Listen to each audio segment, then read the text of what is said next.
And we are back with our GBWC coverage. This time around, we are covering Indonesia. And in case you're wondering, hey, didn't Indonesia held their GBWC a couple of weeks or even a month ago? And the answer is yes, that was held for the state of Surabaya in Indonesia.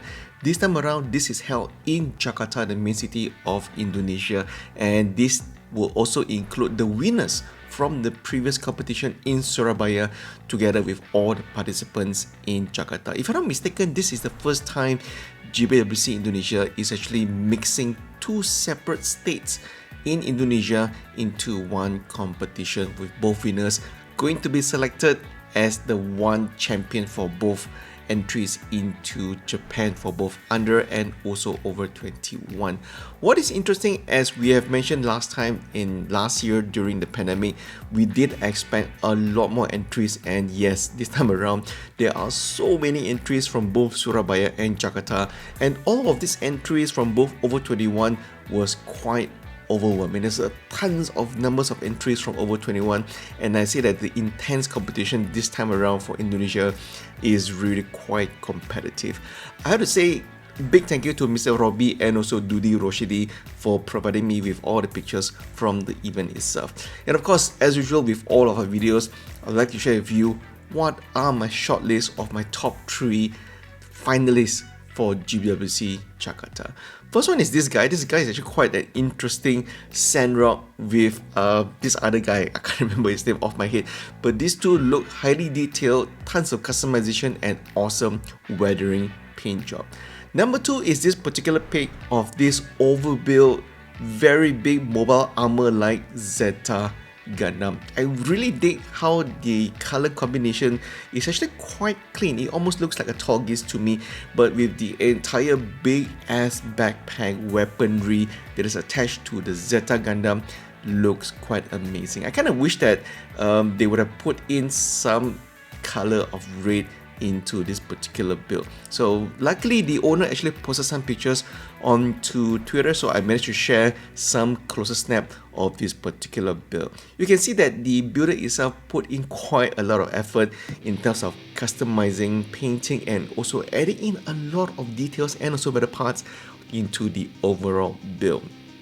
Not too sure what this is going to win, but it does look quite big and bombastic indeed. Definitely a lot of big entries this year in GBWC Jakarta with clean diorama based builds such as this, which is quite a unique entry. And the number 1 finalist in the GBWC Jakarta is this particular Gundam wing diorama. I actually quite like this overall flow of the rock formation with the Chinese temple at the back as well. But I do think that probably the champion for GBWC Indonesia 2022 is going to be this particular entry, which is a J-gun that has been heavily modded to be a lot bigger and added in with a very nice diorama base of the crew maintaining this particular J-gun, and the additional weapon pack that's been added on to the backpack is also quite interesting. The entire color combination of all different shades of green and grey is something that I really dig, which I think flows really well for this particular entry. Let me know what you guys think about this particular top 3 finalists and also the champion that I picked for this particular entry, because I do think that these are the ones that I have high chance of getting picked as winner for GBWC Jakarta 2022 today in Indonesia. The winners should be announced late today, and we should know about who are the winners, and we also share it on our Facebook and also YouTube community pages.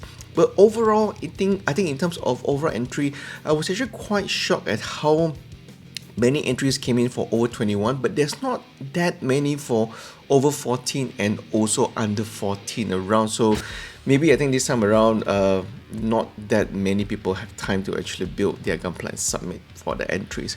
But what is interesting about all the entries for GBWC Jakarta this time around is that most of them do come with a base of some sorts, and that is actually quite unique, because typically in other countries such as Malaysia, you will always see a standalone build with no base, no diorama, which seems kind of boring. So I do know that for the over 21 in Indonesia, you do see quite a lot of diorama and bases that comes together with the overall build that's been submitted in this particular competition for GBWC Indonesia.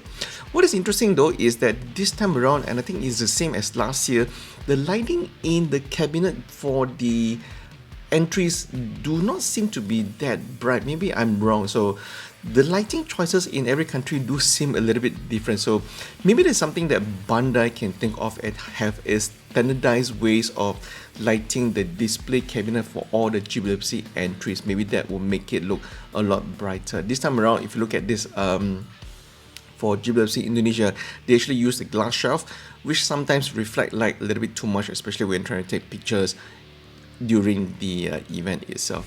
But overall, quite a lot of entries, and I had a quite big fun looking through all the different entries. Surprisingly, not a lot of Barbatos entries as what we typically see in other countries. And also interestingly, as we have mentioned many times before, we don't see a lot of dirty or weathered entries as what we've seen from example countries like Philippines. And also I was kind of sad and disappointed to see no entries of open hatch. Again, I think it's going to be quite rare to see any open hatch entries in GBWC in any countries coming along. Okay, so till then, I think this is pretty much it on my commentary for this particular video. So do hang on to see who will be the winners, and do let me know who is your favorite to win GBWC Indonesia 2022. Till then, thank you guys for watching. I'll see you guys down in the comment section below.